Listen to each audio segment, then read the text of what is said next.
Hello everyone, ఈరోజు మనం ఈ వీడియోలో అజిత్ ఫ్రెండ్లీ స్కాలర్షిప్ అప్లై చేసుకోవడానికి అవసరమైన డాక్యుమెంట్ల కోసం తెలుసుకుందాం. ఫస్ట్ ఫోటో బ్యాక్గ్రౌండ్ వచ్చేసి వైట్ కలర్లో ఉండాలి. తర్వాత రీసెంట్ ఫోటో అయి ఉండాలి. సిగ్నేచర్ కూడా వైట్ పేపర్ మీద సిగ్నేచర్ చేసి అప్లోడ్ చేయాలి. అండ్ ఆధార్ కార్డ్లో కూడా మీ డీటెయిల్స్ అప్డేట్ చేసుకోవాలి.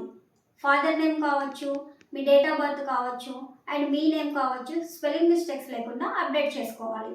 And 10th inter long memos, 10th and Aadhaar కార్డులో డీటెయిల్స్ ఫాదర్ నేమ్ కావచ్చు, మీ నేమ్ కావచ్చు, మీ డేట్ ఆఫ్ బర్త్ కావచ్చు, మ్యాచ్ అయ్యేటట్టు అప్డేట్ చేసుకోవాలి.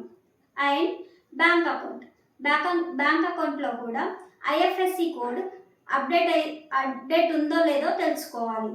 అండ్ మీ అకౌంట్ యాక్టివ్గా ఉందా లేదా అనేది చెక్ చేసుకొని సబ్మిట్ చేయాలి.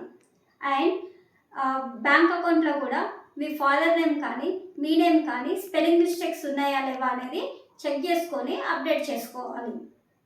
ఫైనల్లీ మీరు ప్రజెంట్ అడ్మిషన్ తీసుకున్న కాలేజీలో నుంచి బోనోఫైడ్ అనేది సబ్మిట్ చేయాలి. బోనోఫైడ్లో డీటెయిల్స్ కాలేజ్ స్టాంప్ ఉండాలి, ప్రిన్సిపల్ స్టాంప్ ఉండాలి, ప్రిన్సిపల్ సిగ్నేచర్ ఉండాలి. అండ్ మీరు ఏమైతే కోర్స్ చదువుతున్నారో ఆ course name with first year అనేది కంపల్సరీ మెన్షన్ చేయాలి. మెన్షన్ చేసిన తర్వాతనే సబ్మిట్ చేయాలి.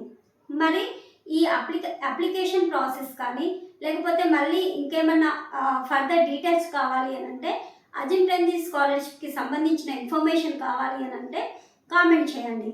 అండ్ మా ఛానల్ని సబ్స్క్రైబ్ చేసుకోండి ఫర్దర్ ఇన్ఫర్మేషన్ కోసం. Thank you.